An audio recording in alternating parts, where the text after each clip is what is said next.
Munters överväger avyttring, bud på börsoperatör, emission i Sagax, men framförallt räntebesked gånger 2. Välkomna till Börsfrukost.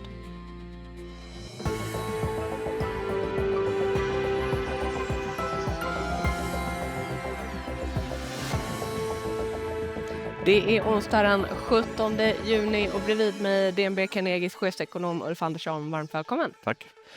Det ser ut att bli en Stockholmsbörs som backar lite svagt denna tunga centralbanksdag. Vad är viktigast, Riksbanken eller Fed? Oj. Ja, men då säger jag nog Fed.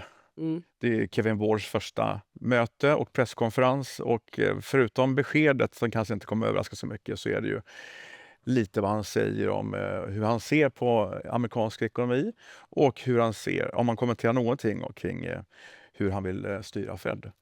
Men Riksbanken är mycket intressant. Det kommer ju ny räntebana, nya prognoser också.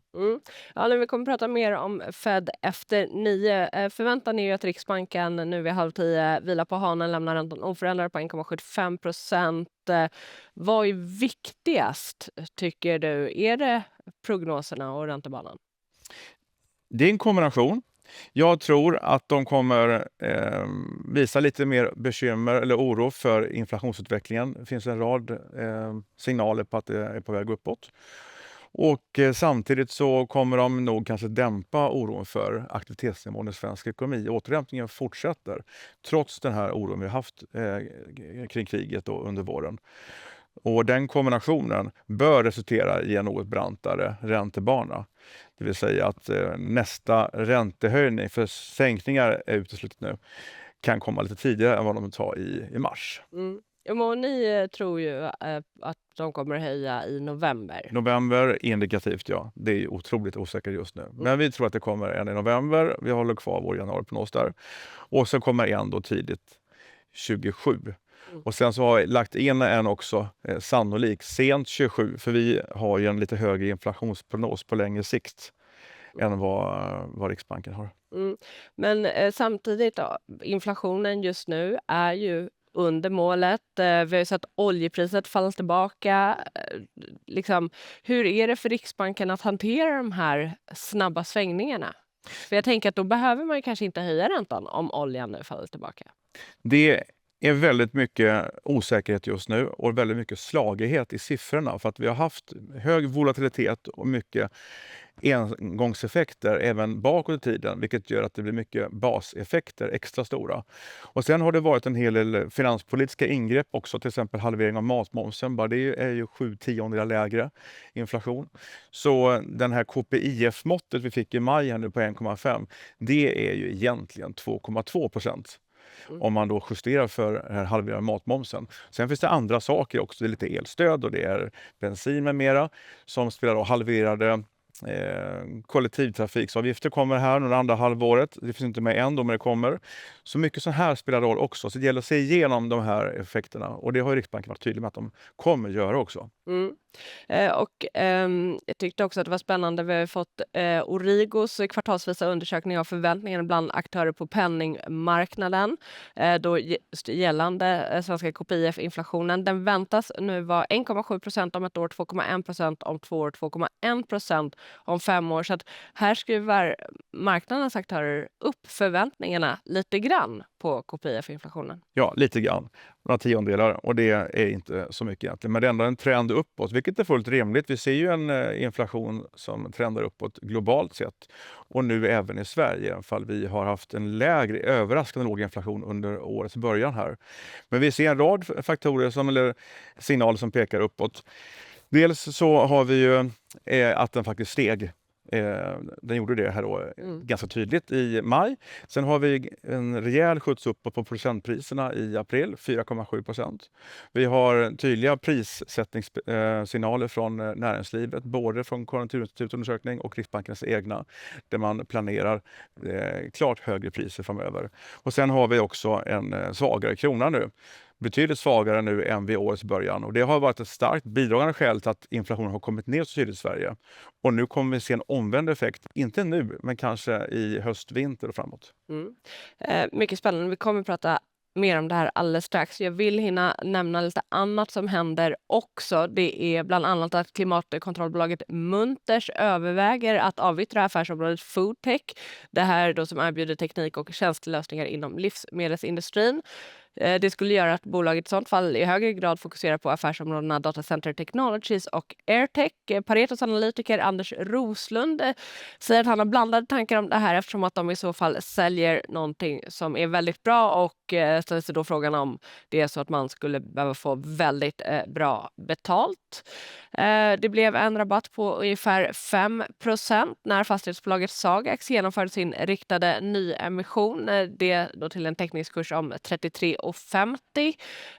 Och vi ser att Sagax stiger lite grann på Stockholmsbörsen som backar svagt nu på morgonen.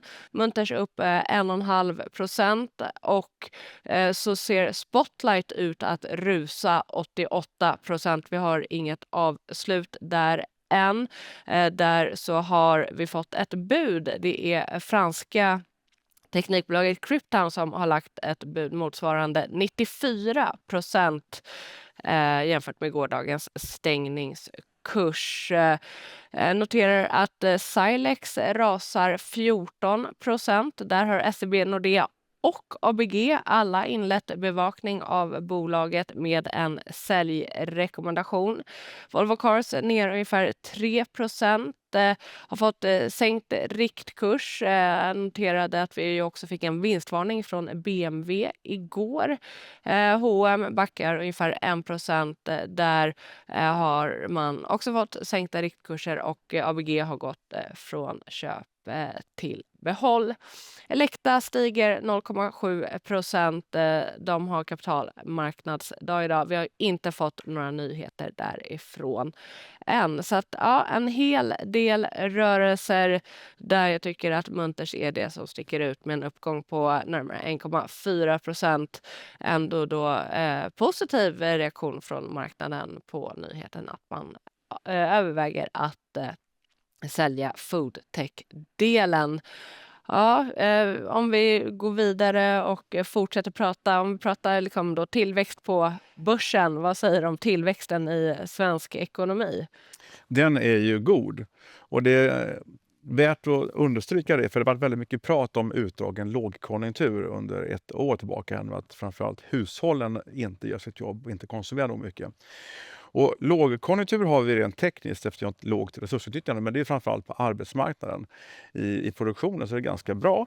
Och vi har en tillväxt som nu fick vi revidera siffror som var 2% redan 2024. 1,7% förra året och fortsatt bra i år också. Och den starkaste drivande kraften här är just hushållens konsumtion som är mycket stark. Och det är, man har mycket mer pengar i plånboken. Det är lägre inflation, lägre räntor, lägre skatter. Och högre löner. Så den kombinationen gör att det är mer att konsumera för, och det gör man också. Så jag tycker att konjunkturläget är rätt tydligt nu. Att vi lämnar sista resterna av lågkonjunktur bakom oss och att vi närmar oss något som kan kallas normalkonjunktur då, under nästa år. Och det här är någonting som även Riksbanken bör väga in, tycker jag. Att vi har en ganska expansiv penningpolitik nu och vi har en tydligt mer expansiv finanspolitik. Och den här kombinationen kan vara rätt farlig just för inflationen framöver. När vi ser att också den här engångsåtgärderna nu som sänker ner inflationssiffrorna, när de faller ur statistiken och vi är inne i en mycket bättre konjunkturläge, då kan vi få en överraskning på uppsidan. Och den måste Riksbanken titta på nu. Men för jag tänker åt andra hållet, att när de effekterna faller ur, saker blir automatiskt dyrare, att det naturligt blir en åtstramande effekt och att varför vill man då också ha räntehöjningar på det? Därför att vi är i en högkonjunktur då. I varje fall i ett mycket bättre konjunkturläge än vi är nu. Nu är det redan, alltså de flesta indikatorer ligger i som expansionsfas. Det som fortfarande dröjer kvar lite grann, det är ju framförallt på arbetsmarknaden och lågt resursutnyttjande där. Men det finns alltid en fördröjning där. Först så kommer öka aktivitetsnivå i ekonomin, sedan kommer också då en förbättring på arbetsmarknaden. Men om vi hamnar i läget att vi har en god tillväxt och ett som normalt resursutnyttjande och en lite för hög inflation, då måste Riksbanken reagera där. Och det är därför som vi också har vår extra höjning där till 2,50 sent 27 indikativt. Mm. Ja, men vi väntar ju inga höjningar idag, och inte heller från Federal Reserve väntas någon höjning av räntan. Men där har man ju en hel del annat att ta hänsyn till jämfört med vad liksom, utmaningarna vi har här. Det stämmer. Förutom då inflationsmålet som även där är 2%, och det är en ganska bra bit dit ner nu, så har man ju också ett mål, man ska hålla en balans i arbetsmarknaden.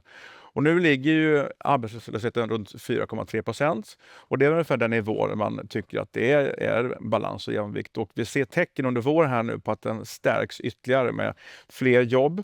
Men ser vi över tiden här nu så tror vi att det kommer vara en ganska bra balans mellan utvecklingen då på nya jobb och också hur arbetskraftsdeltagandet ökar. Och den här sista faktorn här kommer inte öka så mycket, så det behövs inte så mycket nya jobb för att hålla då en jämvikt i arbetsmarknaden. Så vi tror att den här 4,3 kommer återvända ner mot 4,0 här framöver. Så det här bör inte vara ett bekymmer för Fed just nu.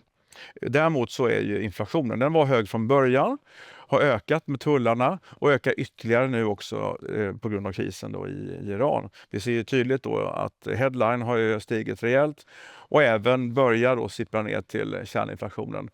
PCE, kärninflationen som Fed tittar på, framförallt 3,3% i april. Och den stiger förmodligen ytterligare här i maj. Så det blir intressant att se här nu. De har ju redan flyttat sig en del ledamöter från att ha en sänkning, planer på sänkning framöver. De tog ju bort flera ledamöter i sista mötet.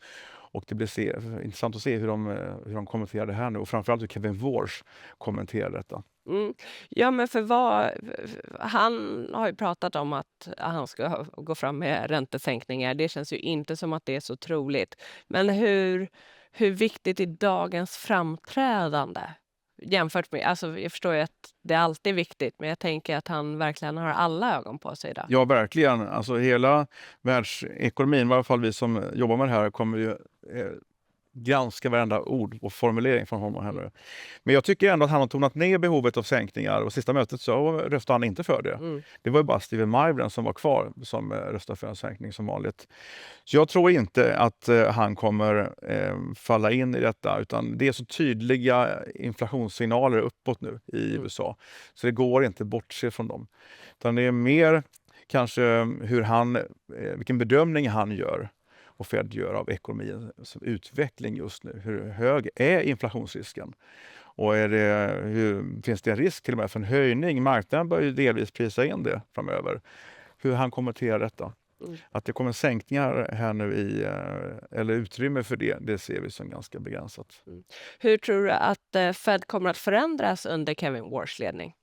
Ja, det har varit mycket spekulation kring det här, att det ska vara lite mindre transparens, mindre forward guidance, kanske dotplotten förändras eller försvinner, och att även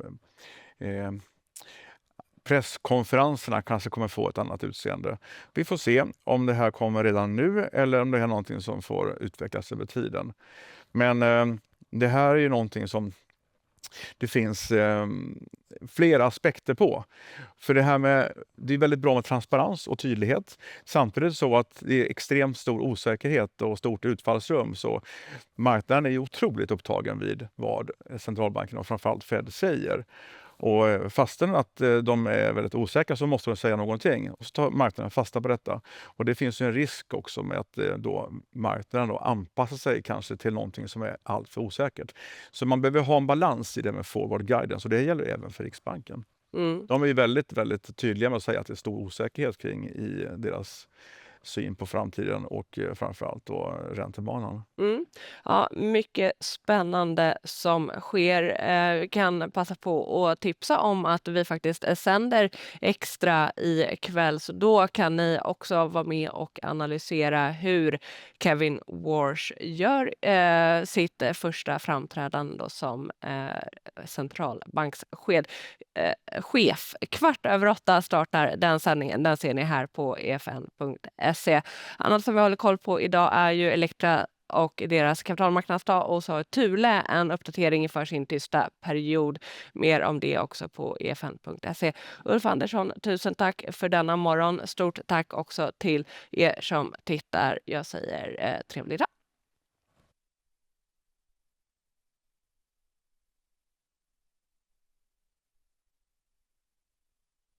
Det här var en produktion från EFN. Ansvarig utgivare Anders Hägerstrand.